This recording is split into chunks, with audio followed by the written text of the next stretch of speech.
Let's see this question. The question is given as a uniform rod of mass 20 kg and length 1.6 meter is pivoted at its end. Mass कितना है इसका 20 kg is pivoted at its end and swing freely in vertical plane. Angular acceleration of the rod just after the rod released from rest in horizontal position as shown in figure is xd by 16. Find the value of x.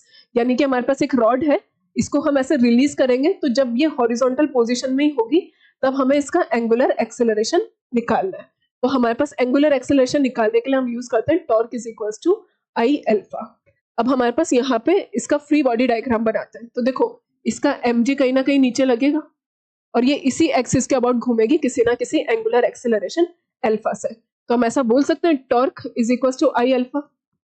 Torque कितना लग रहा है mg into l by two is equals to I. अब ये इस axis के about घूम रही है हमारे पास, तो मोमेंट ऑफ इनर्शिया कितना हो जाएगा ml square by 3 into alpha. हमें एंगुलर एक्सेलरेशन ही चाहिए तो बस निकाल लेते हैं. m से m कैंसिल, l से l cancel, alpha is coming out to be 3g by 2l. Values put कर देते हैं.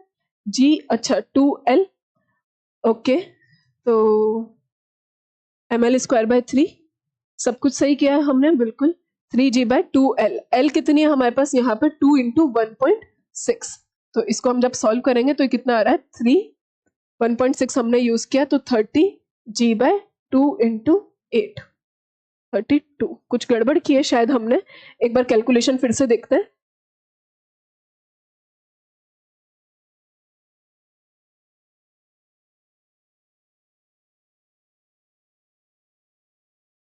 यहाँ पे हमारे पास इसको हमको किसके बराबर रखना है 3g बाई 2l आया था. तो एंगुलर एक्सेलरेशन हमारा किसके बराबर आ रहा है. Angular acceleration is xg by 16.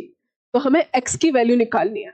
Okay तो यहाँ से हम वैल्यूज पुट करते हैं. 3g bye l. l कितना है 1.6 मीटर. तो 2 into 1.6 is equal to xg by 16. तो ये जब हमने डेसिमल हटाया तो यहाँ पर 10 आ रहा है. तो g से g कैंसिल, 16 से 16 कैंसिल.